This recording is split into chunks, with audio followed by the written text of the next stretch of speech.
her legs, but a loud bang grabbed her attention, and she gasped for air. When she heard the next sound, her heart began to pound wildly, racing as if it would jump out of her chest. A voice was calling her name. Seconds later, Francine felt someone standing over her, watching her. She tried to turn her head and speak, but couldn't do either. There was no need to see the person who was now just inches from her face. She knew who it was. She knew what was going on. "You didn't check your bedroom closet when you got up. I was in there the whole time. I'm surprised at you, Francine. Who checks their entire apartment and then neglects the closet? You really ought to be more careful. Don't you know the closet is one of the places monsters hide?" Jesus Christ, the gun. I need the damn gun. Francine's thoughts spun uncontrollably as she fought panic. She forced herself to focus. If she didn't, she would die. "I slammed the door a couple of times to get you going. I could have just woken you up in an ordinary way, but really, where's the fun in that?"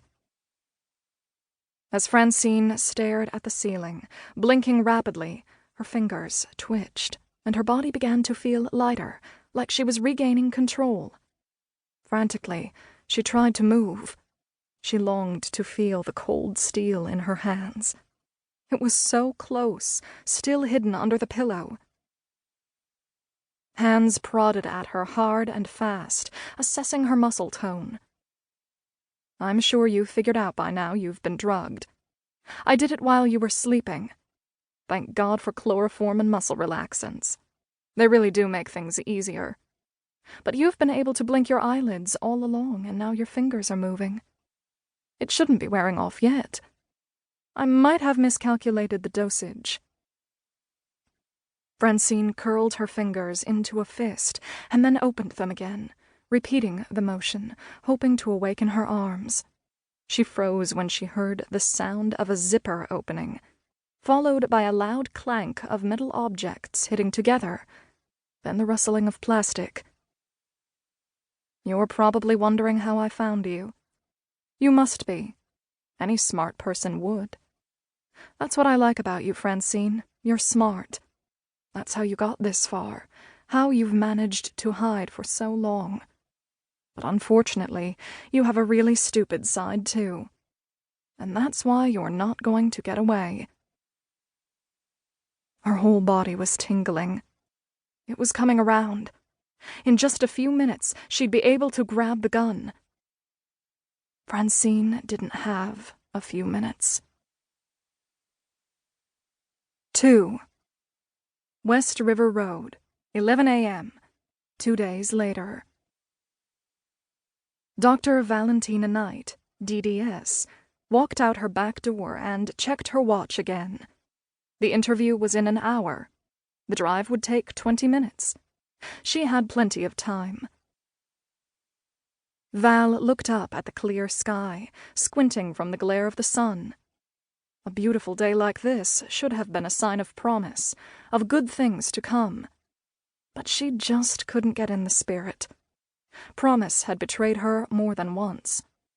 No, she didn't believe in promise anymore. She reached into her bag and pulled out a pair of sunglasses. After a sleepless night, her eyes were heavy, and the bright sun only made them burn. Though Val tried to remain positive, stress gnawed at her stomach, creating waves of nausea. If she didn't get a job, she wouldn't be able to pay her growing pile of overdue bills. This week alone, 4 desperate interviews had led to nothing. The one scheduled for this morning was her last chance. No more were lined up, nor would they be for the immediate future. With all of her potential prospects exhausted, everything rested on the outcome of today. The advertised pay wasn't great with this position, but Val could manage it. Plus, benefits were included. Jesus, this would be a lifesaver until she could find something better. Unfortunately, anything better wouldn't be in the dental field. She hadn't practiced in... To keep listening to this audiobook, I've left you a link in the description so you can do it, at no cost thanks to Audible's 30-day free trial.